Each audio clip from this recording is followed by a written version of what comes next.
Welcome to the Highland Waves podcast, coming to you from Marshbrook Studios, located on a bank of the world-renowned Margaree River in Cape Breton, Nova Scotia, Canada. On Highland Waves, we feature stories about the people, the places, and those who come to visit us here in Inverness County. I'm Pat Wall, your host. This morning I'm pleased to have with me in the studio a devoted Margaree community volunteer and leader, Mrs. Mary MacNeil. Welcome to Highland Waves, Mary. Thank you, Pat. You've been very faithful to the Margaree communities over the many years in the roles you've played. Are you from Margaree? No, I'm not. I actually was born in New York City. Oh, really? Yes. Okay.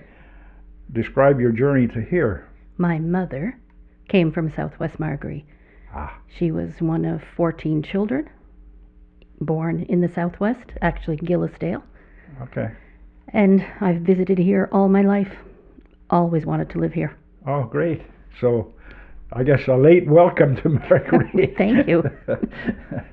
Are you typical of the many people who come to a new community, and to get involved, they usually start in their church, volunteering at their church? Exactly. Are you one of those? I am. Okay. So are you still doing that? I do. Okay, and your family are probably involved as well? My family, very few of them live here. My children in particular. Okay. They've all left the Margarees except for one. Our son still lives here. Okay. But our children were always involved in their community. Okay. We fostered that. Oh, good. What about the church a little bit? Do you find getting volunteers for church is difficult now more than it was when you first started? I think we have a few very dedicated people. Okay. But I think our population is aging. Of course. And unfortunately, for so many reasons, we see fewer and fewer young families in church. Okay. And so that younger group of volunteers will come to you when you ask them. Okay. But, there's only a few people that are steadily there. Okay. And we do turn to them, of course. Yeah. It's a very good point that you make. A lot of times people complain that people don't volunteer, and quite often the people haven't been asked to volunteer, and it's amazing what happens when you do that. I could probably count on 2 fingers how many times I've been refused. There you go. Most people say yes when you ask them. That's right, exactly. You were involved with the Margaree Area Development Association for some time. Can you just talk a little bit about that? I became involved about 20 years ago. Okay. And I served on the board for close to 20 years. I enjoyed it. I think that initially our goal was to just maintain the building so that we had a home for the Coty Tompkins Library. Right. And I would hate to see that library leave this community. Okay. So we worked hard to keep the building and the property alive. And we have evolved, and there are more things happening there. I'm no longer on the board. Oh, okay. My term was finally up. Okay. But I still like to stay. I'm certainly interested. Okay, that's good. I think you were one of the ones, or if not the instigator, of bringing the community in blooms to this area, were you not? I did a number of years ago, yes. Okay. I sought some help from the county. Okay. But I have, and I'll never claim to be a gardener. I have a black thumb. I have maybe even 3 black thumbs. And those people that know more about that have taken over and done a beautiful job. Okay. I was thinking about that driving down here. We take those things for granted. You see the planters. Yeah. There are so many people involved to keep them vibrant. That's right. Yeah. And those people deserve a thanks. It's quite true that people deserve a thanks, and there's other people too involved in let's say beautifying the area. Like the Margaree Salmon Association does a lot of work along Most the river. Definitely. They really do. What is the accomplishment that you're most proud of with MATA? I'm very happy to see the stage completed. Okay. That was a big part of my goal while I was on the MATA board. Okay. I think that the Margaree Forks can be the center of the communities of the Margarees. There are many villages, as you well know, and we need to strive to pull us all together. And I do think geographically Margaree Forks is the place. And I think we can offer so many things there with the right people involved, and the incentive is there, you know. I'd like to see musical performances. We had a wedding there before the stage was even completed. What a beautiful setting. The Margaree River as the backdrop. Lovely. Yeah. You're known far and wide, not just in Margaree, but in the province, as the go-to person for tourism here in Margaree. How did that role come about? When my children were all in school, I decided I needed to do something. I wanted a little part-time job. Our oldest daughter worked at the VIC in Margaree Forks when she was in school. Okay. And she said, "Mom, that's the job for you. You can talk to all kinds of people. I think you'd love it." So an opening came up, and I applied, and I was offered the position, and I started working there at the old tourism building, and then we have since moved over to the Cody Tompkins Library building. Yeah. I'm sure what people witness when they visit is only a small part of what you do. Perhaps you can describe a typical day at the tourism center here in Margaree Forks. I will say that prior to COVID, the visitor center was much busier than it is. Numbers are coming back, but it's slow. People are dependent on digital information. And here in the Margarees, we have limited cell service, and we have spotty internet service, although it is getting better with fiber op reaching our communities. So I think that the typical day is when people come in, I try to welcome them. I try to tell them what's available here. My thoughts are that if they're passing through Margaree, I need to give them a reason to stay in Margaree. Mm-hmm. So I try to tell them all the things that are available here. Sometimes I might prattle on a little bit, but so far I haven't had anybody walk out on me. But I like to let them know that, you know, the river and the landscape and the lovely little bistros and cafes and restaurants and hidden gems like Egypt Falls, which is, you know, those places are all part of the Margaree community. And we have some vital businesses. And so when I hear somebody say we're on our way to wherever, I'd like to let them know that, well, you don't have to go there to see that. You can see that here. So, what does the Nova Scotia government require of you at the visitor center? We have to have provincial information available, but our main focus is Cape Breton Island, and then through the funding that we receive from the municipality, we focus on the Margarees and the Inverness County and the Cabot Trail. So my goal is to cover what's available in the villages of the Margaree, and then I step away from that to the further Cabot Trail and Inverness and Bedeck.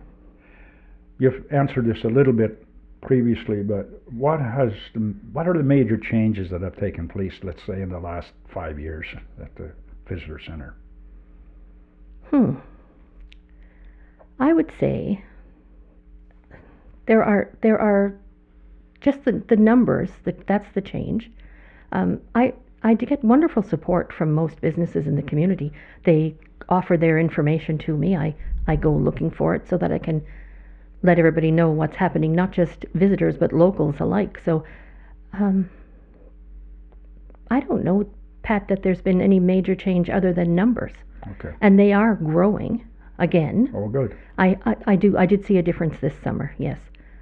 I think we are not individuals, we are a group, and we need to remember that one business helps another, and in turn we all go forward together. Sure. How have the requests or demands of tourists changed in the last while, or has it? I don't think it has. I think the people that come to me are looking for something to do with the culture of the area, or something to do with the nature of the area. I'd tell you that my top 4 requests of the Margarees, the Dancing Goat is probably number 1. Egypt Falls, music, live music. So we have, a few venues for that. the Norwegian barn is a very popular place and well known. And then something crafty or an artisanal product created here in Margaree, like larchwood. Pottery used to be a very big thing. Stained glass was a big thing, and still is. And are paper products like brochures, maps, newsletters as important now with the advent of digital media? For some, they are. Okay. For some, not everybody is tech savvy, and not everybody has access because we are in such a spotty area. But some people take a picture of a brochure rather than take the brochure. Other people gather up as much as they can for future reference or to pass on to friends and neighbors. And so it's a 50-50. Okay. Yeah. I assume GPS has helped you and the people who come here now, because you don't have to get into minute detail about where people are going and the locations they want to find. To a degree. But again, it comes to the technology, I guess. When GPS is working in certain areas, for instance, if you came from the Waikagama region to Margaree Forks, GPS will send you on the east side of the Southwest River, which is a narrow gravel road. I happen to live on that road. I've had people stop in and say, like, the dishes shook out of their RV. And why? It's the shortest route, not the best route. Okay. So the personal touch is like, I can say, your GPS is going to tell you to go here, but don't. That's a very nice drive, though. It is a beautiful drive. Yeah. What is the most common question or comment you get from visitors when they come here? Lots of people ask, what do you do in the winter? And we experience winter like so many other places do. New England, Ontario, our winters aren't that different. But people do ask that. They sort of look at us as a seasonal destination, and we're really not. We can be an all-season destination. Not on frigid days like the other day or when we have massive snowstorms, of course, but that happens everywhere where you have seasons. Yeah, exactly. So that is probably one of the most common things that I'm asked. What do you do in the winter? Some people ask about industry because they don't see a lot of stores or factories, and Yeah. but I can explain easily the many things that people do here. Wow. Skidooing, for example, is just one. It's huge because of all the places in the Maritimes right now. We have the most snow We of have anywhere. the snow, yes. Yeah. What are the most popular destinations and activities that people ask information about when they come to your place? Okay, Egypt Falls. I give out directions to Egypt Falls multiple times a day. I mentioned it before. The Dancing Goat is probably one of the most popular places. People ask about the Dancing Goat on a regular basis. I have people driving back by the center who toot the horn and wave to me because they loved it, or they come in with a scone to me. Really? Oh yes, happened lots of times.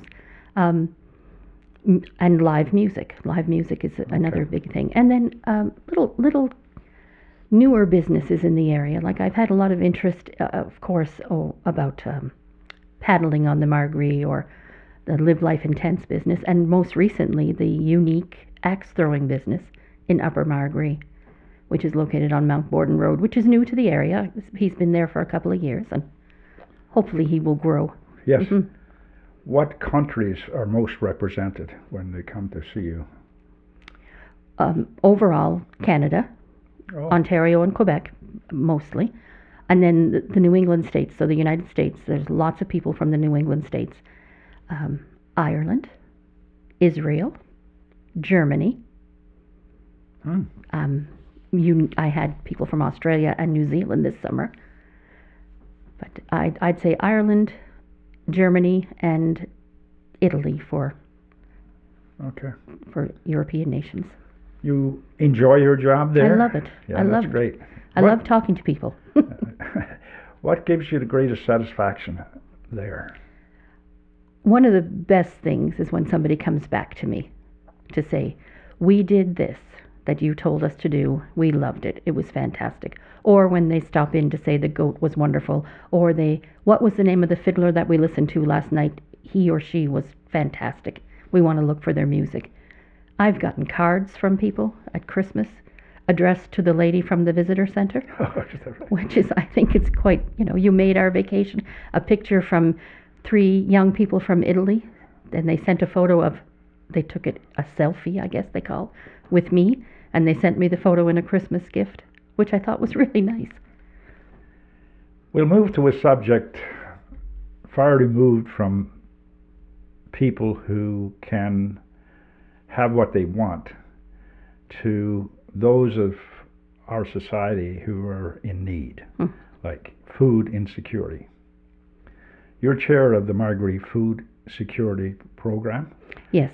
Which was launched, I think, in 2003 or 2023. 23. July of 2023 was our first official week. What inspired you to get involved? Well, I serve on the Pastoral Council of the Margaree Family of Catholic Churches, and the initiative came from there. We talked about starting a food bank.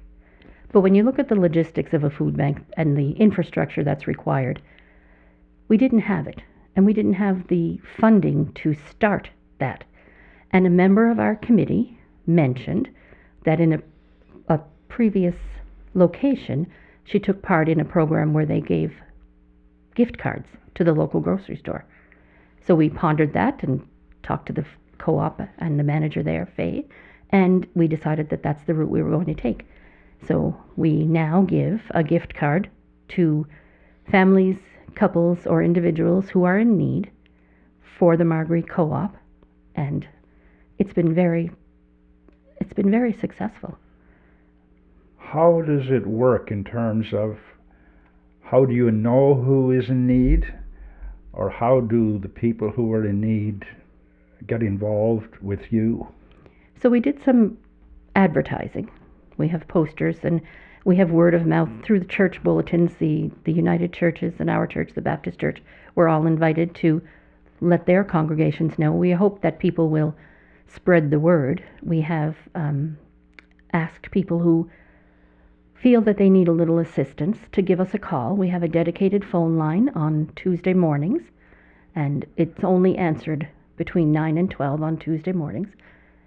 We have a little space available to us in the Margaree meeting place that Margaree Area Development Association has graciously allowed us to use without any rent fees, which is wonderful. And so people call in. We ask them very minimal questions. Their name, address, how many people are in their household. If you have made the choice to call, we're there for you. We are happy to be able to help our community members. We depend on the donations of other people in the community, businesses. We've had some help from the municipal government, and the United Way helped us a little bit. So we are trying to maintain an account that can offer assistance to people when they call. That was my next question, as to how is it funded? Well, we just had a little fundraising blitz at the co-op. We had a Christmas tree there. You may have seen it if you were in. And people could purchase a gift card, and those gift cards in turn are given to the people that call in. We have businesses who are very generous on a regular basis. We have many people who make monetary donations monthly to us, which is very, very helpful. Those donations right now come through St. Patrick's Parish, because St. Patrick's Parish is willing to provide a tax receipt, which helps people if they so choose. And we have applied for charitable status and waiting for the wheels of government to turn, which turn very slowly. Of course. Yes. Almost a year ago, the Nova Scotia government provided $1 million for initiatives under the Community Food Security Initiatives Program. Did you receive any of that funding? No, we did not. Not to blame them, though. We are not a food bank. Therefore, we don't always fall into categories that those funds are available to. Because we give gift cards out, Feed Nova Scotia doesn't have anything for us, and initiatives like that. But we have been searching for funding through the municipal government. They've been a great partner to us, and there are programs through Nova Scotia Liquor Commission or the Federal Agricultural Center What about the large grocery joints? Did they help you in any way? So I recently contacted Sobeys because Sobeys supplies the products for our local co-op store, and they have referred us back to our local store. And our local store has been very generous to the Margaree Food Security Society. So we will work with Faye in the future, this year, the manager, Faye Tompkins, this year, to see if we can set up some kind of a functional long-term funding program, whether we have a top-up program or whether we ask people for, an initiative donation or something. Have you considered approaching the new MLA, Mr. Macquarie, to talk about the situation here? I have considered it, and we will talk to him. We're giving a little time to settle in. Personally, I'm going to talk to him about the condition of my road first, and then I'll hit him with the Food Security Society after that. What geographic areas does the program cover? All of the Margarees. Okay. So Upper Margaree to Belcote to the harbour, Portree, Big Interval, everywhere that would be considered part of the confines of the Margaree area. How many people did you start with, and how many people do you have now? So do you mean on our list of Yeah. recipients? Our first initial month, I'd say we had probably 7. Now we have over 30. And that's just clients, that's not actual total number of people, because some of those clients are families. Okay. Without naming anyone. Yes. Who in the Margaree communities are vulnerable to food insecurity? Seniors on fixed incomes. And not just seniors on anybody on a fixed income. Those numbers don't generally meet the needs of people that, I don't make those decisions, but I do know that if you're allotted a certain amount of money for food in your budget, food prices are extravagant. So there's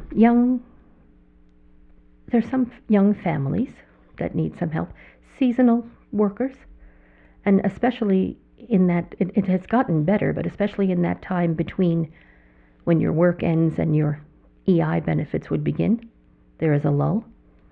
And then the post-Christmas issue, of course, is always prevalent. We've noticed an uptake in the last month. Is there a standard policy or criteria that qualifies people to be part of that system? First and foremost, you have to live in the confines of the Margaree. Secondly, if you've called, you need help. We are not questioning your income. We're not questioning any other issue of where you spend your money or how you spend your money or how much money you have. If you've called us, you need help, and we are here for you. Okay. So you don't get people who are just looking for extras. The people who call you are genuine people, do you feel? How do you qualify that? I believe, definitely, that they are. I think, Pat, that it is possible that there will be people that would like to take advantage of a program like this, but I could never say I'm sure that they are. I think that in any situation you'd find somebody who would like to take advantage, and I don't think that's happening here, though. I'm quite confident and quite comfortable with the list of people that we have, and I think that, it's genuine. Well, it's not easy, but you can monitor it in a community, a rural community like this, as opposed to in a larger center, I'm sure. Well, first of all, whether people know who they're talking to, we generally know who they are. Mm-hmm. Whether they are recognizing the voice on the phone, that's one thing. But I trust people. And we've asked them to trust us in that we keep this as private and anonymous as we can. Is there a period where people start and stop? In other words, yes. Okay. Yes, we've had people who call sporadically. And then there are people who call regularly. So at this time you can call once a month and no more than that. And we have people who call monthly, and some we don't hear from for 2 or 3 months, and then they need a little help, and we might not hear from them again for another couple of months. Okay. And there are restrictions as to what people can purchase with. Most definitely. Okay. Most definitely. It's made very clear that the gift card cannot be used for alcohol, tobacco, or lottery products. Okay. How do you advocate for policy changes at the government level to lessen food security in this area? I tend to believe that we may be neglected. We're very happy with the help that we receive from the United Way, Cape Breton. And I know that there is some money there, and they have to spread it out, but I don't ever want to think that larger centres, like the Sydney area, receive the lion's share. Yes, they have a larger population, but we can't be left out. We need to be. So that's where we need to advocate for, the western side of Cape Breton Island. The rural areas of Cape Breton Island need to be included as well. So how do you do that? Well, we're working with the municipality. We are working to. I know I just had a conversation yesterday about a larger Meals on Wheels food insecurity program that many voices together as one will hopefully get something done. Does technology play any role in the program?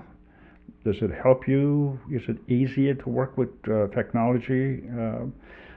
Again, you have difficulties with self-service, which makes it difficult to pick up the phone in any location.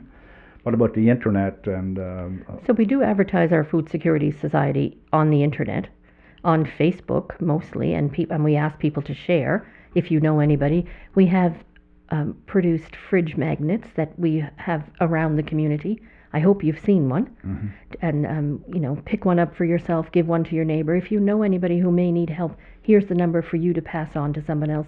We have some beautifully created posters that we have all over the community, and we have more. When we need to add them, we will be able to do that. Technology, this is a pretty basic system that we use, Pat.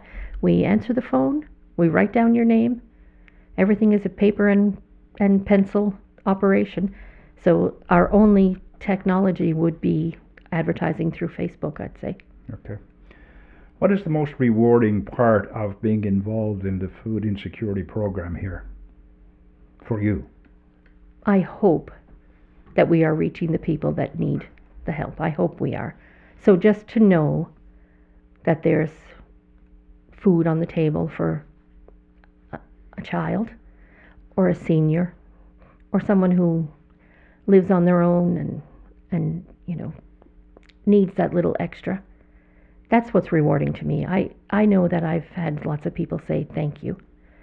And I also think seeing donations come in is rewarding, because I think that makes people realize that this is important and we need it here, and we're here to help each other.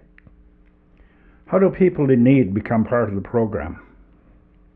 They just make that phone call, that's all. And I could do a little plug if you'd like. The number is 902-248-2888, and it's Tuesday mornings from 9 until 12. Someone will be there to answer the phone and help you. First step. Thank you for that. You're welcome. What about people who want to help your organization? How do they get involved? As I mentioned before, right now donations can go through St. Patrick's Parish. So if you forward anything to Cecile Miller of Northeast Margaree, or Jeanette Cameron is the treasurer, she can take a donation. Any one of us can take a donation if you'd like. I could do so as well. Lots of people leave their donations at the co-op with Faye, who is also part of this committee, and she sees that they get to us for our treasury. But any information that people would like to ask can be done on that phone call on Tuesdays. Yes, if you had a question, and not just as a patron, but if you wanted to make a donation, or I've had people call and ask those questions. Who should we give the money to? Where does it go? What do we do? And we're happy to walk you through that. Before we wrap up, is there anything you would like to add? about food security, Yeah. about tourism, about living here in Margaree. Yeah. I'd say my personal feeling is you just don't live here. We have to become involved. I think the more people that become involved in any little way in their community builds a stronger community, helps us to have a stronger relationship with our school, with our churches, with our organizations and clubs. The little things make the difference. I can't do everything, but I can do some things. And I think if everybody tries to do one little thing, if you're volunteering to drive for Meals on Wheels, or if you are, willing to water the planter that's in your community, those little things make such a difference. And it shows. And I think that we strive, I could go off on a tangent here, but we strive to make our community a home, welcoming new people, helping those who are already here, doing whatever we can to make this home. That's a great attitude. I appreciate you taking the time to come to Highland Waves and talk to us about what you do, what your team does in the food security area. And I can say without hesitation, in all areas, it is truly appreciated. Thank you. I wish you continued success in your endeavors to help those less fortunate than ourselves. Good luck, and thank you. Thank you, Pat. And thank you to our listeners. Please share these podcasts with your friends, family, and subscribe to Highland Waves so you can stay up to date. It's free. Our thought for today is by former President Jimmy Carter, who just left us, as you know. He once said, "We know that a peaceful world cannot long exist with 1/3 rich and 2/3 hungry." So long for now, Pat.